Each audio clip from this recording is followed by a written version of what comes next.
Teoría psicogenética y campo educativo. Una historia de malos entendidos. Teorías del aprendizaje y el desarrollo. A partir de sus desarrollos teóricos pueden derivarse consecuencias prácticas, aunque siempre de modo controvertido y nunca lineal y directo. Por eso existen distintas lecturas y distintas formas de traslación. Las teorías del aprendizaje y el desarrollo proveen de marcos heurísticos, de anteojos, de representaciones específicas de los contextos educativos y de los sujetos de la educación, desde los cuales podemos abordar las distintas situaciones o fenómenos que se nos aparecen. Dice Carl Lewin, nada más práctico que una buena teoría. Aplicacionismo es el intento de traspolación descontextualizada de elementos teórico-conceptuales de un campo, por ejemplo el psicológico y el epistemológico en este caso, a otro, por ejemplo el educativo, desconociendo la diferencia entre estos contextos y sin realizar los ajustes o modificaciones necesarios para que ese traspaso sea respetuoso tanto de la teoría como de la especificidad y complejidad del campo de aplicación. El aplicacionismo desvirtúa la teoría y produce a la vez un reduccionismo del campo de aplicación, por ejemplo, de la especificidad del contexto escolar. La reduce a un asunto meramente psicológico e individual, y esto tiene consecuencias normalizantes y patologizantes. Ahora vamos a ver tipos y ejemplos de aplicacionismo. Emilia Ferreiro dice que todas las formas de aplicacionismo de la teoría piagetiana en su intento de traslación al campo educativo pueden agruparse en 4 modelos que ella llama 4 tentaciones a la hora de aplicar a Piaget. Y allí tenemos una viñeta de Francesco Tonucci del año 79, pleno apogeo, auge de la teoría piagetiana, aunque hoy en día siguen ocurriendo estas cosas. Vemos a la maestra que está leyendo un manualcito y dice, para comprobar la adquisición del concepto de conservación de la materia, he dado a los niños 2 bolas de plastilina del mismo volumen, luego, bla, bla, bla, bla. Entonces se ve a la maestra con las 2 bolitas de plastilina. ¿Ves estas 2 bolitas de plastilina? Son iguales, ¿verdad? Una la dejo igual y la otra la divido así. La corta en 5 pedacitos. Y le dice, y ahora dime, ¿dónde hay más? El niño señala a los 5 y le dice, no, son iguales, le dice la maestra. Cuando vuelve a su casa, la madre le pregunta, ¿qué habéis hecho hoy en la escuela? Y el niño le responde, pues no sé, la maestra quería convencerme de que 1 es igual a 5. ¿A qué se refiere esta viñeta? Se refiere, en primer lugar, a la aplicación de los protocolos piagetianos de investigación como si fueran tareas de aula.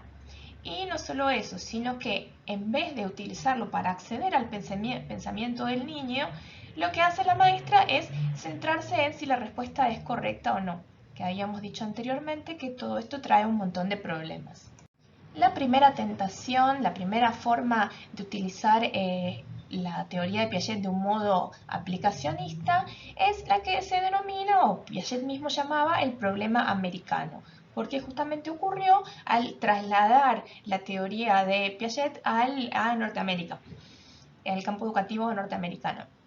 Y lo que ocurría era un intento de transformar los logros evolutivos en contenidos a ser enseñados. Allí se utilizaban los protocolos de investigación, por ejemplo el de las bolitas de plastilina, como si fueran secuencias didácticas. Esta posición tiene su auge en Estados Unidos en los años 60 y 70 y responde a la ilusión de poder acelerar el desarrollo. Este es un problema claramente capitalista y norteamericano. ¿Cómo hacemos para que los sujetos aprendan y se desarrollen más rápido? Todo tiene que ser más rápido y más eficiente y más eficaz.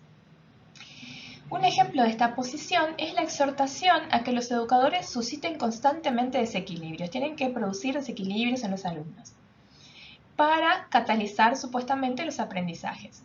La propuesta piagetiana consiste más bien en reconocer la forma en que la acción del individuo genera y resuelve conflictos cognitivos, es decir, reconocer que el sujeto se enfrenta, cuando se enfrenta a objetos nuevos, constantemente a estos momentos de desequilibrio y reequilibración.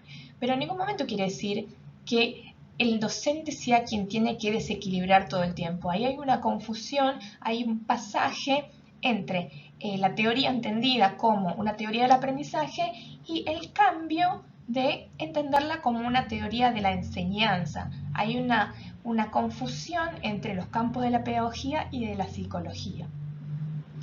La diferencia entre una cosa y otra está dada por la operación de reconvertir una descripción de cómo funciona el sistema cognitivo en una prescripción, es decir, en cómo enseñar, en una receta.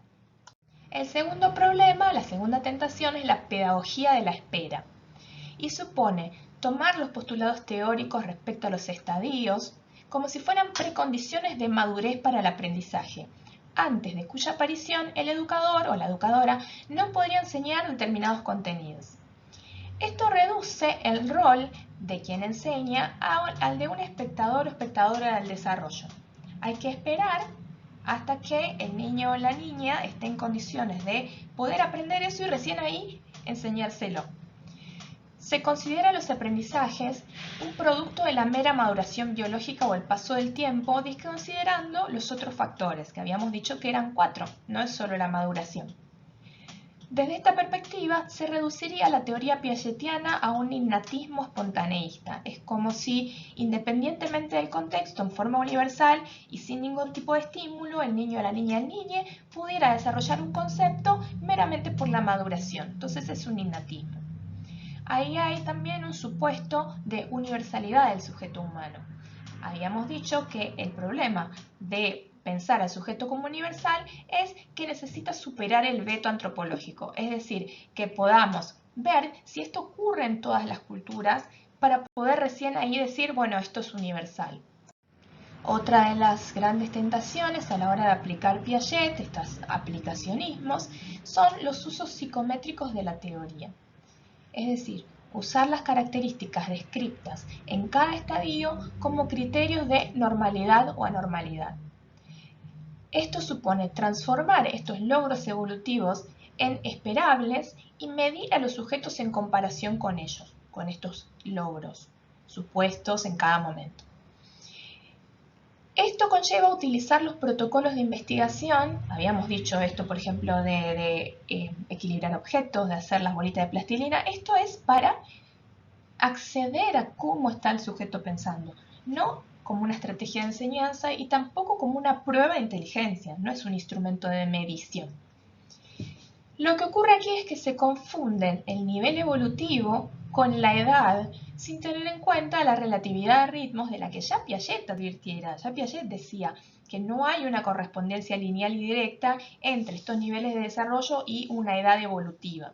Por eso cuando decimos que la escuela está organizada gradualmente por edades, porque los niños pueden o no pueden entender determinadas cosas o porque las edades determinan su nivel de maduración. Esto no es verdad. Piaget ya advirtió que el desarrollo cognitivo no se condice en forma lineal y directa con la edad. Son rangos y cada sujeto también tiene su diversidad de ritmos. En este caso lo que ocurre es que se disocia, se separa el contenido, el logro evolutivo, del modo de acceso al mismo, que es el proceso constructivo. Lo que se está olvidando acá justamente es el proceso constructivo. La última de estas 4 tentaciones, de estas formas de aplicacionismo de la teoría, es utilizar la teoría como si fuese una pedagogía. Habíamos dicho que no lo es, lo repetimos hasta el hartazgo, que es una epistemología y una psicología. Es una teoría del desarrollo y el aprendizaje, no una teoría de la enseñanza. Lo que se hace desde esta perspectiva es definir los contenidos a enseñar en función de los estadios. Es decir, yo estudio cuáles son los estadios del desarrollo y a partir de ahí determino, bueno, a esta edad qué es lo que se puede aprender y a esta edad qué es lo que todavía no se puede. Entonces se transforma la teoría en un recetario de cómo enseñar, lo cual supone además un reduccionismo de la pedagogía, porque la pedagogía tampoco es un recetario de cómo enseñar. Esta visión supone desconocer por completo el sentido de la teoría piagetiana, que no es educativo, ni siquiera psicológico, sino epistemológico. También supone reducir a la persona real y concreta que tenemos enfrente al sujeto epistémico. El sujeto epistémico era ese objeto de la teoría piagetiana, pero no es el sujeto que tenemos en las aulas. Esto supone también desconocer la especificidad de cada contexto educativo en el cual los aprendizajes y los desarrollos no van a ser los mismos. Existe también detrás de esta idea una pretensión de neutralidad política y metodológica de la teoría, de los contextos de enseñanza, aprendizaje y desarrollo. Es como que en todos los contextos fueran iguales, todo diera lo mismo y los sujetos fueran universales, simplemente van cambiando de contextos y podemos hacer lo mismo en cada momento y con cada persona. Y aquí tenemos un meme en el que casualmente encontramos a Emilia Ferreiro con una sonrisa muy parecida a la de Harold, el hombre que sonríe pero tiene ojos tristes, y lo que dice el meme es Emilia ríe por no llorar. Una afirmación muy frecuente, incluso de parte de profesores, es la teoría de Piaget no sirve, ya se demostró que no sirve. Paradójicamente, estas incomprensiones que estamos viendo, estos aplicacionismos de la teoría piagetiana, constituyen una prueba de lo que Piaget estaba afirmando, que el conocimiento no es una copia fiel del mundo preexistente, sino una reconstrucción activa a partir de lo ya conocido. Es una reconstrucción que puede ser una asimilación deformante o lo que habíamos llamado como reacciones beta, soluciones de compromiso. De hecho, toda comprensión en un principio lo es. La teoría de Piaget fue deformada para encajar en lo que ya se hacía y se creía. Cuando esto no se logra, se dice, bueno, no sirve. Una teoría que se aplica para algo que no fue creada, obviamente no va a servir. La teoría de Piaget es temida en los ámbitos educativos porque pone en riesgo la centralidad del educador. Y allí tenemos otro meme de la señora que arroja al bebé y la señora dice lo mismo de siempre cuando la teoría no sirve para hacer lo mismo de siempre y está arrojando al bebé que el bebé sería Piaget. Y ahora vamos a presentar a Emilia Ferreiro porque hablamos de ella y no la presentamos. Es una destacada estudiosa del desarrollo de la lengua escrita desde la perspectiva piagetiana. No sé si ya les comenté, porque ya me olvidé, que los estudios post-piagetianos se especializaron en estudiar dominios específicos, el desarrollo de las matemáticas, de la lengua, de la concepción de autoridad, etc. Justamente porque no existe la idea o van contra la idea de que existe una inteligencia general y uniforme y que se va desarrollando toda junta y en paralelo. Emilia Ferreiro habla de estas incomprensiones de la teoría piagetiana, estas que ella llamó o que agrupó en estas 4 tentaciones, pero que si nos fijamos bien están muy interrelacionadas. Ella dice que estas incomprensiones tienen como efecto o sirven para conservar la ilusión, dice, de que todo puede quedar tal cual en el sistema educativo con solo unos ajustes necesarios. Apelar a la teoría de Piaget para dar visos de verosimilitud a la noción de madurez que ya teníamos antes. Tomar la teoría de Piaget como una escala evolutiva con la cual medir a los alumnos, solo que más científicamente, comillas, comillas, que antes. Convalidar un programa o un procedimiento apelando a la autoridad de la teoría. Todas ellas son reacciones conocidas, propias de las dificultades de cambio de esquema a cualquier nivel operatorio en el que nos situemos. Son todas compensaciones parciales, intentos locales, momentáneos y por ende ilusorios de lograr una reequilibración, intentos de cambiar apenas lo necesario para que nada cambie. Acá nos podemos poner a pensar justamente esta idea de las compensaciones parciales como respuesta de tipo beta, esto de la asimilación deformante, etc. Y termina diciendo Emilia Ferreiro, lo que nos propone Piaget es otra cosa, es una revolución conceptual tan difícil de hacer como el pasaje de la teoría del movimiento de Aristóteles a la de Newton, tan dolorosa como cualquier revolución. Podemos aceptarla o rechazarla, pero no tenemos el derecho de minimizarla ni de caricaturizarla. ¿Qué sí nos puede aportar la teoría? En primer lugar, lo que ya vimos, la importancia del error para el aprendizaje y el desarrollo cognitivo. Tenemos otra viñeta de Tonucci en el cual hay un niño que dice si amar hace amado, si comer hace comido, si partir hace partido, si salir hace salido. Quiere decir que hay 2 grupos de verbos, los acabados en ar, con participio en ado, y los demás en ido, por lo tanto descubrir hará Descubrido, se dice descubrido, he descubrido. Entonces una persona muy seria y enojada, de ceño fruncido, le dice, descubierto. Y al niño se le caen todas sus ideas, se le pincha su globo totalmente. Aquí podemos pensar, obviamente, que el niño, la niña, el niñe no tiene toda esta teoría en su cabeza cuando generaliza y dice, si amar es amado, temer es partido, descubrir es descubrido. No tiene esta teoría del participio y no sé qué, sino habíamos dicho que actúa como si fuera guiado por la hipótesis de generalización a partir de los casos conocidos. Y aparece la persona, en vez de tratar de utilizar en forma constructiva ese error, o en vez de pensar, indagar cuáles son las hipótesis del sujeto, viene simplemente a censurar ese error, a sacarlo de encima lo más rápido posible. No se dice descubrido, se dice descubierto. La lógica del error. Habíamos visto cuando Piaget recién se había recibido que se fue a trabajar con Binet estandarizando los test de inteligencia. En ese momento pensó que más que las respuestas correctas, cuántas respuestas correctas y a qué velocidad dan los sujetos, es interesante ver cómo se equivocan los niños, las niñas, las niñas y por qué se equivocan de esa manera, ya que eso devela la lógica a partir de la cual esos errores se producen. A partir de esto podemos acceder a ese sujeto activo, ¿se acuerdan? A esa acción hipotético-deductiva. A partir de esto podemos derivar una visión del error en positivo. No necesariamente es algo negativo eliminar lo antes posible, sino que puede ser el material para avanzar en el desarrollo. Esta idea de que el error es algo que hay que hacer desaparecer rápidamente porque indicaría que hay algo malo en quien enseñó o hay algo malo en quien está intentando aprender, es muy propia del ámbito educativo que está organizado alrededor de la evaluación acreditada. No podemos dar cuenta de un sujeto activo si no intentamos acceder a cómo está pensando, y la única manera de hacer esto es la repregunta. ¿Por qué? El error es inevitable en todo proceso de aprendizaje. No siempre se aprende de lo que ya se sabe, muchas veces se aprende en contra de lo que ya se sabe. Y también se aprende de lo que no se sabe. Si ya sabemos sobre algo, ¿qué tendríamos que aprender de eso? ¿Qué tendríamos por aprender? El error es un momento imprescindible para el desarrollo cognitivo. En la zona de confort no se produce el desarrollo ni el aprendizaje.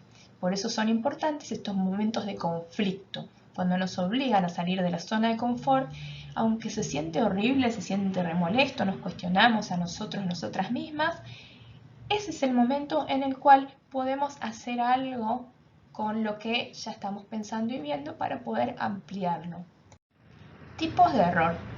Los errores, por supuesto, que pueden deberse a falta de conocimiento o de experiencia. Muchas veces nos equivocamos porque no sabemos de un tema, o porque no leímos suficiente, o porque no practicamos lo suficiente, pueden ser por negligencia, etc. Pero no todos los errores expresan un déficit o una falta de trabajo o una falta de conocimiento.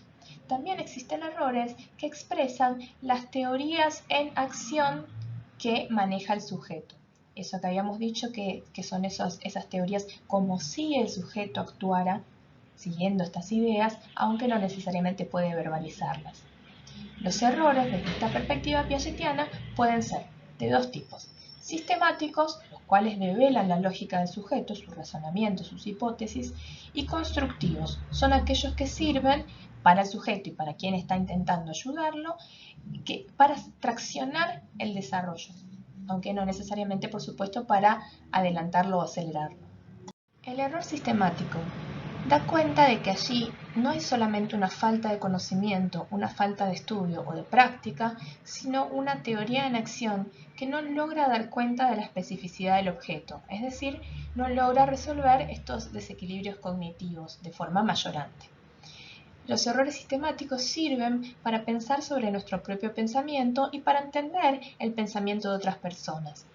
Algunos errores refieren a cierta estructuración de las acciones que puede ser caracterizada positivamente, no como lo que todavía no se sabe desde el punto de vista de quienes ya sabemos, sino como expresión de lo que ese sujeto está pensando, de lo que ya ha logrado hacer, ya ha logrado pensar. Dicen Inhelder y Karmilov-Smith, Aunque las respuestas negativas son una condición necesaria para el progreso, sin duda no son suficientes. Para que sean efectivas, deben contradecir una teoría en acción fuerte. Tenemos que romper con la idea de que aprender es dar la respuesta correcta y empezar a preguntarnos y preguntar a los sujetos por qué, tanto ante los aciertos o lo que parecen aciertos, como ante los errores. Y ahí tenemos un ejemplo, una viñetita de un texto que dio mucho que hablar en internet, que es el de escribe con cifras los siguientes números. Esa era la consigna, escribe con cifras los siguientes números. Y el niño puso, donde decía 10, al lado escribió con números 11, donde decía en letras 98, puso al lado 99, donde decía 81, puso al lado 82 y así. La maestra, por supuesto, se lo tachó con una gran X roja. Pero muchos internautas dijeron, ese niño es un genio. ¿Por qué es un genio? Porque la consigna, los siguientes números, para alguien que quizá todavía no tiene tan desarrollado su oficio de alumno, es una pregunta ambigua. ¿Qué quiere decir? ¿Escribe los siguientes números del listado o escribe los siguientes números de cada número escrito?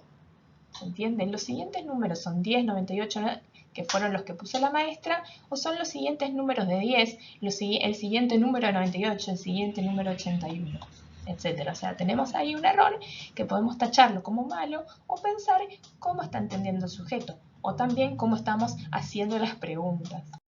El uso constructivo de un error. Vemos ahí una viñeta de unas personitas que señalan algo tachado y dicen, mira, un error, vamos a aprender de él. El uso de los errores para traccionar el desarrollo es el uso constructivo de un error. Es lo que propicia el momento metacognitivo que dijimos que es la clave del desarrollo. El desarrollo cognoscitivo parece no depender directamente de los éxitos y fracasos de las acciones, sino de la posibilidad metacognitiva de tomar conciencia de ellos y analizar sus fundamentos para perfeccionarlos o para reemplazarlos por otros. Los momentos de conflicto parecieran ser especialmente apropiados para la realización de estas operaciones y allí residiría su potencia como factor de desarrollo. Este es un aporte importante de la teoría. Ponderar el valor del error en el desarrollo cognitivo, como parte del proceso o incluso como ayuda en ese proceso y no meramente como algo que hay que eliminar rápidamente y enseñar al sujeto a dar la respuesta correcta. La forma de pensar al sujeto. Habíamos dicho que cada teoría tiene implícita o explícitamente una idea del sujeto. La perspectiva piagetiana nos aporta una visión del sujeto en positivo. Uno de los grandes aportes de la obra piagetiana es la consideración del sujeto, no como alguien en falta o menos, por ejemplo, un adulto al que todavía le falta entender, todavía le falta crecer, todavía le falta madurar, no desde lo que aún no puede o no sabe o no es, no en comparación con el punto de vista del adulto alfabetizado, sino desde su propia lógica. Por ello, los usos psicométricos son totalmente opuestos al espíritu de la obra piagetiana, que busca comprender, no medir, jerarquizar ni acelerar. Ahí tenemos una viñeta de un niño y una niña charlando desde lo que podría ser una aplicación correcta de la teoría piagetiana y se sorprenden y dicen, caramba, nos escuchan. La idea de recuperar el porqué para escuchar a los niños y niñas. Desde esta perspectiva podemos pensar a los niños, niñas, niñes, no como una encarnación de la incompetencia o de la ignorancia, sino, por el contrario, como una especie de científicos en la práctica, unas activas investigadoras o investigadores de la vida cotidiana. Por lo tanto, deben ser reconocidos ya, no como vasijas vacías a ser llenadas por la acción educativa, como tampoco lo somos los adultos, sino como protagonistas de su propia formación. Por eso fue controvertido el planteo de Piaget en su tiempo. Si quiere explicar el conocimiento, ¿cómo va a ir a preguntarle a quienes no saben? Piaget enfrentó esta idea proponiendo un sujeto que activamente construye simultáneamente su conocimiento del mundo y a sí mismo como sujeto cognoscente. Es decir, de alguna manera, el aporte de Piaget fue pensar a un sujeto en positivo, pero también sacar a los niños, niñas, niñes del lugar de ignorancia e incompletud, romper un poco con el adultocentrismo y justamente poder salir nosotras de ese lugar de adultocentrismo es aquel que nos permite, que nos da la pregunta por el porqué. Esa es la oportunidad que nos brinda esto que se deriva del método clínico crítico utilizado por Piaget en la investigación, que es la pregunta y la repregunta. El sujeto activo. Allí tenemos una viñeta que nos permite ver cómo este niño, niña, niñe es pensado como un científico en miniatura. Dice, cualquier niño conoce el método científico. Entonces hay un bebé que está gateando y agarra algo del piso. 1. Primer paso, haz una observación. Vemos al niño o la niña o niña que le sale un signito de pregunta. 2. Formula una hipótesis. Está mirando el objeto y reflexionando. 3. Realiza un experimento y vemos que se lleva el objeto a la boca. 4. Analiza los datos y se ve que se puso todo verde, evidentemente le dio asco, era feo ese objeto. 5. Reporta tu hallazgo y ahí se ve que está llorando a gritos. Y luego 6. Invita a otros a reproducir tus resultados y se lo invita a la que parece ser una niñita. La teoría piagetiana aporta especialmente a la comprensión del sujeto activo, porque si queremos hablar del sujeto activo con fundamentos y no solo como una consigna o manifestación de deseos, si queremos una coherencia entre nuestras acciones y nuestros principios, debemos considerar que, dado que el entorno es parcialmente producto de la actividad del sujeto, no podemos entender el aprendizaje y el desarrollo como reflejo del medio, como copia, como absorción o como mera recepción de conocimientos. No es un mero ingresar un conocimiento desde afuera porque me lo da otro, porque me lo encuentro en la realidad, sino es producto de una acción constructiva. Considerar las acciones físicas o mentales de los sujetos implica entender desde su punto de vista, y no desde el nuestro, que no es una versión en menos de nuestro pensamiento, lo que todavía no sabe o lo que sabe mal desde nuestro punto de vista, sino reconocer la maravillosa invención de su actividad estructurante. El peligro de lo que se denominan o se dieron a llamar las pedagogías piagetianas, lo que hacen es cambiar el eje del aprendizaje a la enseñanza. Y allí es que el sujeto suele perder su carácter activo y pasa a ser un objeto activado por la acción educativa.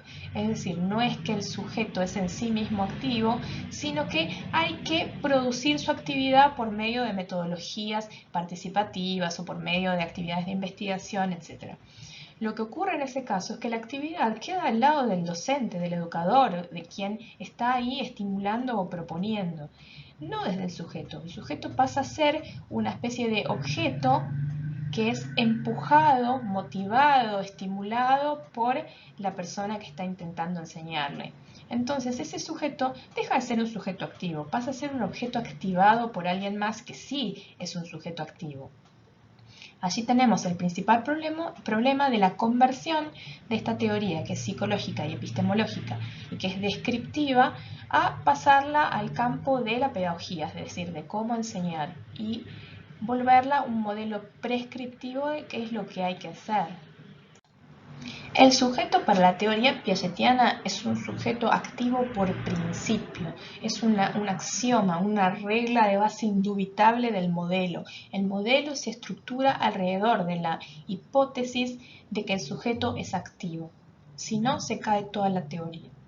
Es decir, aunque estemos ante un sujeto que está repitiendo de memoria o que está copiando 100 páginas de algo o que está memorizando, tenemos que pensar que allí de alguna manera hay un sujeto activo, aunque en este momento, aunque en determinado momento no podamos acceder o no podamos entender dónde reside su actividad, ahí necesariamente tiene que haber un sujeto activo. Yo estoy planteando como un principio que el sujeto es activo. Y es activo siempre, no solamente cuando yo lo activo o intento activarlo. Si yo entiendo al sujeto como meramente activado por el medio o por una acción ajena, estoy renunciando a mi principio de pensar en un sujeto activo, estoy siendo contradictoria con mi propio principio. Y ese principio, habíamos dicho, no solamente es teórico, sino que también tiene un montón de connotaciones políticas y sociales. Cerremos con las palabras de Piaget en una entrevista, con un fragmento de una entrevista. El entrevistador le pregunta: en Estados Unidos sus trabajos cada vez atraen más la atención de los educadores, sobre todo de los que se ocupan de la educación primaria. En varias obras recientes se intentó aplicar sus trabajos a los problemas que encuentran los maestros. ¿Considera usted que esta orientación es deseable? ¿Su obra es aplicable a una situación concreta, el aula, por ejemplo? A esta pregunta Piaget responde: estoy convencido de que nuestros trabajos pueden prestar servicios a la educación, en la medida en que van más allá de una teoría del aprendizaje. Pero como no soy pedagogo, no puedo dar ningún consejo a los educadores. Todo lo que puedo hacer es suministrar hechos. Además, pienso que los educadores están en condiciones de encontrar por sí mismos nuevos métodos pedagógicos. Entonces el entrevistador le pregunta: ¿no está preocupado al ver que algunas personas que no han comprendido bien sus ideas han pasado demasiado rápidamente a aplicarlas, entre comillas? Y Piaget responde: por supuesto, es un gran peligro. Realmente tengo la impresión de que muy poca gente me ha comprendido. Y cerramos con un meme del gato regañado, que la señora le pregunta: ¿qué nos aporta la teoría piagetiana? Y el gato responde: una teoría del sujeto activo, pensarlo en positivo. Y la señora le dice: ¿y por qué pusiste los estadios? Fin de lo que vamos a abordar de esta teoría, que por supuesto es mucho más amplia.